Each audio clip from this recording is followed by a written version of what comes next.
अस्सलाम वालेकुम एवरीवन, कैसे हैं आप। आई होप आप सब ठीक होंगे, खुश होंगे। अल्लाह पाक हर किसी को ठीक रखे और तंदुरुस्ती दे, क्योंकि तंदुरुस्ती हज़ार नेमत है।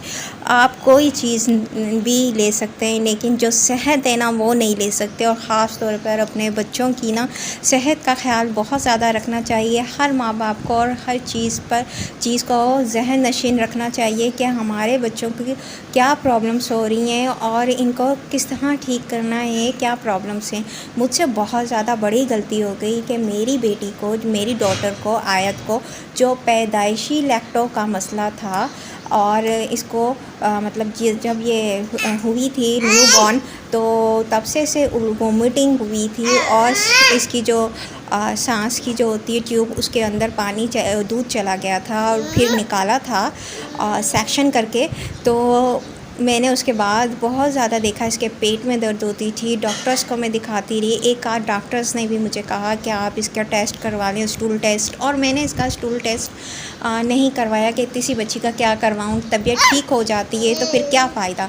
जी, कुछ पता नहीं चलता है बच्चों को। तकरीबन मेरी बेटी 1 ईयर की हो चुकी है और अब उसके अलावा 1 ईयर 2 मंथ की, 12 मंथ की, 12 मंथ की हो चुकी है। और फिर मुझे जाकर पता चल रहा है जब उसकी बहुत ज़्यादा तबीयत ख़राब हो गई, हद से ज़्यादा उसकी तबीयत, 6 मंथ से उल्टी मोशन हो रहे हैं। और मैं समझ रही हूँ कि वो दांतों की वजह से हो रहे हैं, टीथ निकाल रही है, टीथ प्रॉब्लम हो रहा है। जी नहीं, ये नहीं था। और मैं डॉक्टर्स को दिखा रही हूँ तो डॉक्टर्स इसको उल्टी मोशन के इंजेक्शन दे देते हैं, एंटीबायोटिक तकरीबन 3 से 2 डे के। और इसके अलावा वो इसको एंटीबायोटिक सिरप दे देते हैं, सेफिगेट का और मैक्सल वगैरह। और इसके साथ वो क्या कहते हैं वोमिटिंग की के वो डोमिल का सिरप दे देते हैं। और इसके अलावा मोशन की दवाई दे देते हैं।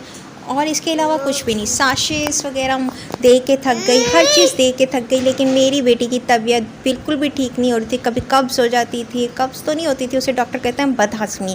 आप उसमें कोई भी सिरप नहीं दें, कुछ भी नहीं दें, वो खुद ही मतलब खुराक बढ़ाएं तो वो आ जाती है पोटी, स्टूल पास कर देता है बच्चा। उसमें भी अगर आप कोई दवाई देते हैं तो फिर और ज़्यादा तबीयत ख़राब हो जाती है। बेबी का, मेरी आयत का मैदा ही बहुत ज़्यादा ख़राब हो चुका था। तकरीबन वो पहले मेरा मदर फीड करती थी 1.25 मंथ, उसने इसे 40 दिन। उसके बाद मैंने इसे गोट का मिल्क यूज़ करवाया। उसके बाद मैंने आयत को 6 मंथ के बाद मैंने आयत को ये काओ का मिल्क यूज़ करवाया।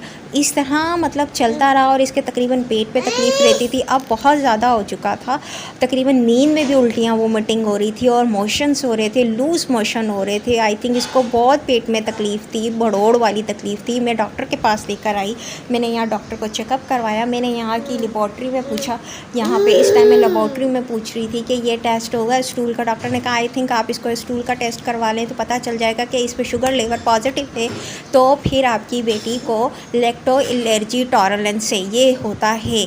जी, जो मिल्क काउ में शुगर पॉजिटिव होती है, मतलब होती है मिल्क काउ में, तो इसकी वजह से बच्चों को ये मसला होता है। वो कहते हैं कि 6 से 8 मंथ तक आप इसको बिल्कुल भी चाय वगैरह, पापा और चाय बिस्किट नहीं दें और दूध वगैरह नहीं दें, उसके बाद आप दें।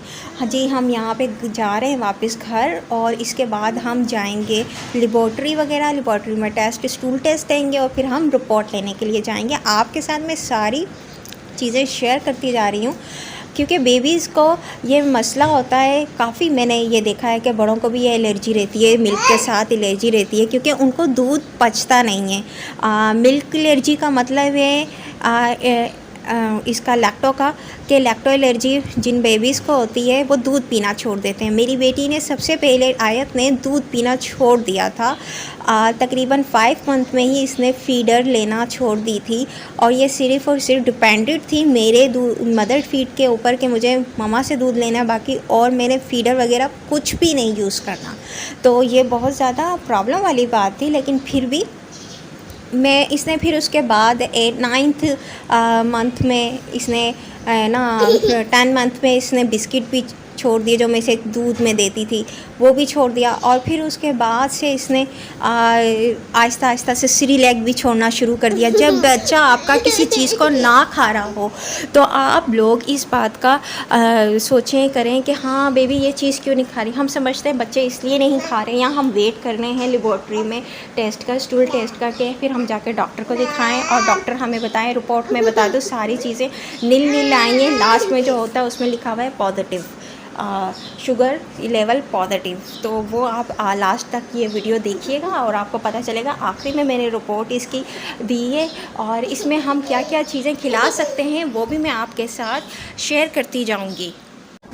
जी, तो यहाँ मैं आप लोगों को बता रही हूँ कि लैक्टो एलर्जी में हम अपने बच्चों को क्या दे सकते हैं। जो मुझे डॉक्टर्स ने बताया है वो ये बताया है कि आप बग़ैर दूध के आप अपनी बेटी को हर चीज़ दे सकते हैं। साबूदाना बग़ैर दूध के बनाएं, दलिया बग़ैर दूध के बनाएं, और काव मतलब डेयरी मिल्क की सारी चीज़ें बंद हो जाती हैं तकरीबन। मुझे एक डॉक्टर्स ने कहा कि आप 2 साल नहीं दे सकती। और इसके अलावा आप यखनी में रोटी दे सकते हैं जब बेबी बिल्कुल ठीक हो जाए, मतलब आयत की तबीयत बिल्कुल ठीक हो जाए मोशन से और इससे मरोड़ से वो निकल जाए, तो आप इसको ये सब चीज़ें दे सकती हैं। बनाना दें जब ये मोशंस लगे हुए हों। तो क्या खुराक दी जाती है जी, तो ज़्यादा से ज़्यादा ORS अपने बच्चों को पिलाना चाहिए। और मैंने भी बहुत ज़्यादा आयत को ORS पिलाया। और इसके अलावा मैंने बनाना दिया साथ में, और एक मैंने ये लैक्टो फ्री सीरियल दिया राइस का। ये भी डॉक्टर ने मुझे लिख के दिया था, ये मील मुझे लिख के दी थी डॉक्टर ने मेडिसिन्स के साथ कि आप दिन में 2 बार ये वाली मेडिसिन मील दें और इसके बाद मेडिसिन दें, और उसके बाद आप अपनी कोई 2 मील दें। जैसे कि साबूदाना उन्होंने कहा कि दे सकते हैं आप, और साथ में आप बनाना दें। इसके अलावा आप और कोई चीज़ नहीं दें। 4 मील दें आप लोग मोशन के बीच में, और थोड़ी थोड़ी करके दें। ORS आप सारा दिन दें जिससे पानी की कमी ना हो सके। ये सामने आपके रिपोर्ट आ रही है, रिपोर्ट देख सकते हैं आप। सारी चीज़ें नील दें और काफ़ी नेगेटिव है, और येलो आया हुआ है इसका कलर, और जो नीचे आके आकर होगी इस पर आया हुआ है शुगर पॉजिटिव। तो ये जो रिपोर्ट होती है वो इस तरह देखी जाती है कि पॉजिटिव आया स्टूल में शुगर लेवल।